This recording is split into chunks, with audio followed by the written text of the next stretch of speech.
Bismillahirrahmanirrahim. Senator Mohammad Aurangzeb, Minister of Finance and Revenue, to present the federal budget for the year 24-25. Federal Minister Aurangzeb Sahab. Federal Minister Aurangzeb Sahab. Aurangzeb Sahab, kindly present the budget.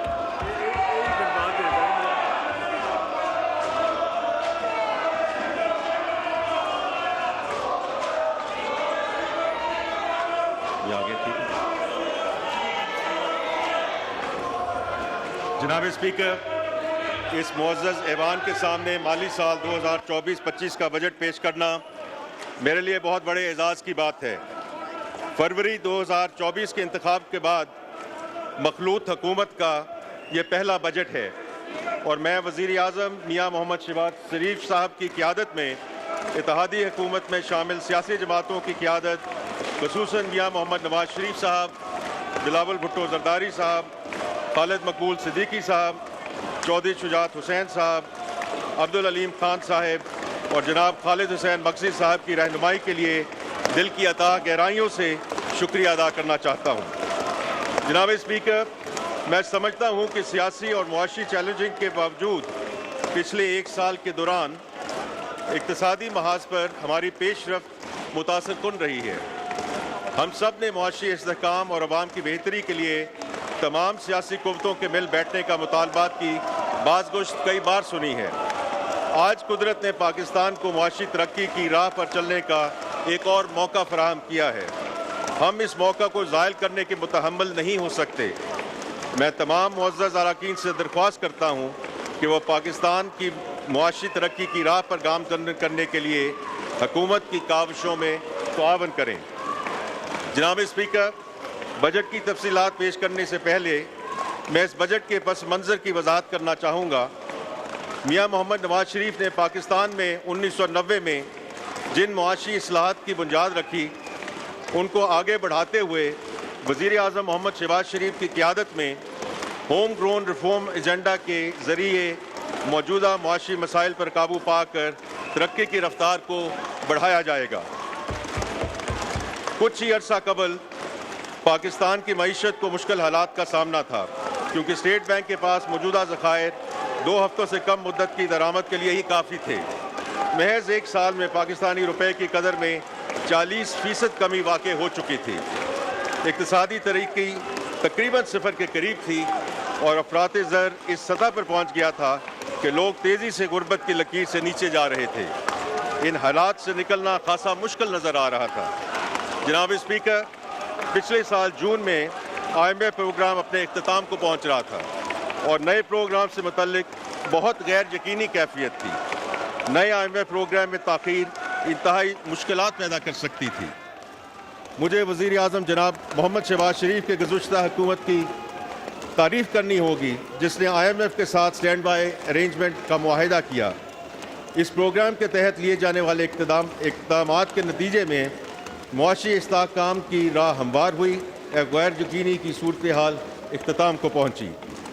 جناب speaker, گزشتہ چند مہینوں میں ہماری مسلسل کاوشوں کے نتائج ہمیں تسلی دیتے ہیں کہ ہم صحیح سمت میں گامزن ہیں۔ مہنگائی، جو کہ وزیر اعظم اور ان کی ٹیم کا توجہ کا مرکز ہے، مئی میں کم ہو کر تقریباً 12% کے قریب آ گئی ہے۔ اشیاء خورد و نوش اب عوام کی پہنچ میں ہیں۔ درپیش چیلنجز کو مد نظر رکھا جائے تو یہ کوئی معمولی کامیابی نہیں ہے۔ آنے والے دنوں میں مہنگائی مزید کم ہونے کا امکان ہے۔ زر مبادلہ کی شرح مستحکم رہی ہے۔ ہماری مالیاتی استحکام کی کوششیں ثمرآور ہو رہی ہیں اور سرمایہ کار معیشت کے متعدد شعبوں میں انویسٹمنٹ کے مواقع تلاش کر رہے ہیں۔ اسٹیٹ بینک کی جانب سے شرح سود میں کمی کا اعلان مہنگائی پر قابو پانے کی کوششوں کی تائید اور ثبوت ہے۔ معیشت کی بحالی کی خاطر انت تک محنت کے لیے وزیر اعظم محمد شہباز شریف صاحب کی کولیشن گورنمنٹ اور ان کی ٹیم مبارکباد کی مستحق ہے۔ جناب اسپیکر، گزشتہ سال میں حاصل ہونے والی یہ کامیابیاں معمولی نہیں ہیں۔ ان کے نتیجے میں ملک ایک بحرانی صورت سے نکل چکا ہے اور دیر پا ترقی کے ایسے سفر کا آغاز ہو چکا ہے جس کے ثمرات عوام تک پہنچیں گے. یہ کامیابیاں ایک بہتر مستقبل کا اندیہ ہیں انشاءاللہ. جناب اسپیکر، ضرورت اس امر کی ہے کہ ہم ترقی کی موجودہ رفتار کو تیز کرتے ہوئے معاشی خود انحصاری کی منزل کو حاصل کریں. یہ ایسا کام نہیں کہ راتوں رات اسے کر دکھایا جائے. اس کے لیے ہمیں سخت محنت، ایک ہوم گرون اصلاحاتی پلان پر تمام اداروں اور عوام کے ساتھ مل کر کام کرنے کی ضرورت ہے. جناب اسپیکر، ہم اس امید کے ساتھ اپنے ہوم گرون ریفارم ایجنڈا کے پختہ ارادے اور عزم کے ساتھ جاری رکھے ہوئے ہیں کہ پاکستان جلد ہی انکلوسیو اور سسٹینیبل گروتھ کے دور کی طرف لوٹ آئے گا. ہر کوئی اس بات سے بخوبی واقف ہے کہ راستہ بہت کٹھن ہے. ہمارے پاس آپشنز محدود ہیں، مگر جیسا کہ میں پہلے عرض کر چکا ہوں، یہ اصلاحات کا وقت ہے. میں سمجھتا ہوں کہ یہی وقت ہے کہ ہم اپنی معیشت میں پرائیویٹ سیکٹر کو مرکزی اہمیت دیں اور چند افراد کی بجائے پاکستان کے عوام کو اپنی ترجیح بنائیں. حالی دہائیوں میں سے ہم اکنامک امبیلنس کے گرداب میں پھنسے ہوئے ہیں. اس کی وجہ وہ اسٹرکچرل فیکٹرز ہیں جن کی وجہ سے سرمایہ کاری، معاشی پیداوار اور برآمدات دباؤ کا شکار ہیں. ماضی میں ریاست پر غیر ضروری ذمہ داریوں کا بوجھ ڈالا گیا جس کی وجہ سے حکومتی اخراجات ناقابل برداشت ہو گئے. اس کا خمیازہ مہنگائی، کم پیداواری صلاحیت اور کم آمدن والی ملازمتوں کی صورت میں عوام کو بھگتنا پڑتا ہے. جناب اسپیکر، اس لو گروتھ سائیکل سے باہر آنے کے لیے ہمیں اسٹرکچرل ریفارمز کو آگے بڑھانا اور معیشت میں انسینٹیوز کو صحیح کرنا پڑے گا. جیسے کہ ہمیں ایک گورنمنٹ ڈٹرمنڈ اکانومی سے ایک مارکیٹ ڈریون اکانومی میں تبدیل ہونا پڑے گا. ہمارے معاشی نظام کو عالمی معیشت کے ساتھ چلتے ہوئے برآمدات کو فروغ دینا ہوگا. ہماری معاشی ترقی کو کنزمپشن بیس کی بجائے سیونگز اینڈ انویسٹمنٹ بیس ہونا چاہیے.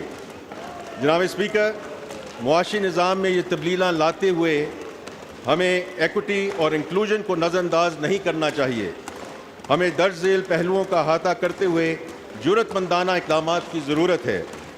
تمام ماڈرن اکانومیز کی طرح ہمیں بھی وسیع پیمانے پر نجکاری اور ریگولیٹری اصلاحات کرتے ہوئے ریاست کے فٹ پرنٹ کو صرف اسینشل پبلک سروسز تک محدود کرنا ہوگا.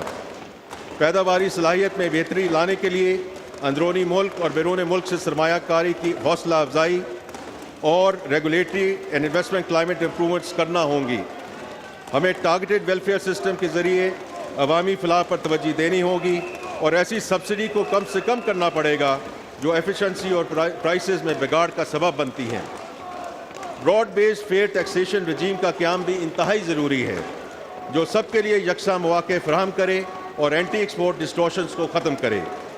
توانائی کی قیمت کو کم کرنے کے لیے پاور سیکٹر میں مارکیٹ میں مبنی اصلاحات کرنے کی ضرورت ہے.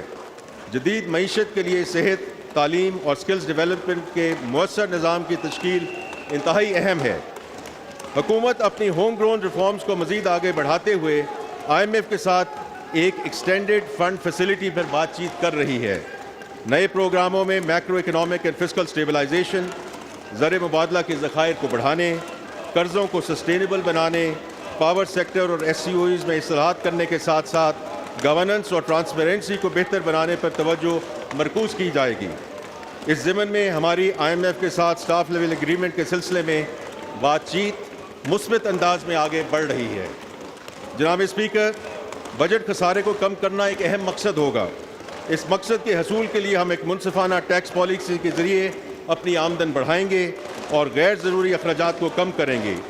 لیکن یہ کمی کرتے وقت human development, social protection and climate resilience پر ہونے والے اخراجات کو ترجیح دیتے ہوئے ان میں کوئی کمی نہیں لائی جائے گی.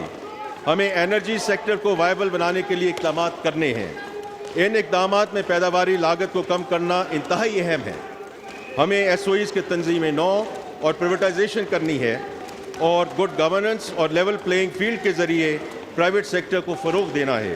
ان سب اقدامات کا مقصد آمدن سے زائد اخراجات کے دائمی مسئلے کو حل کرنا ہے.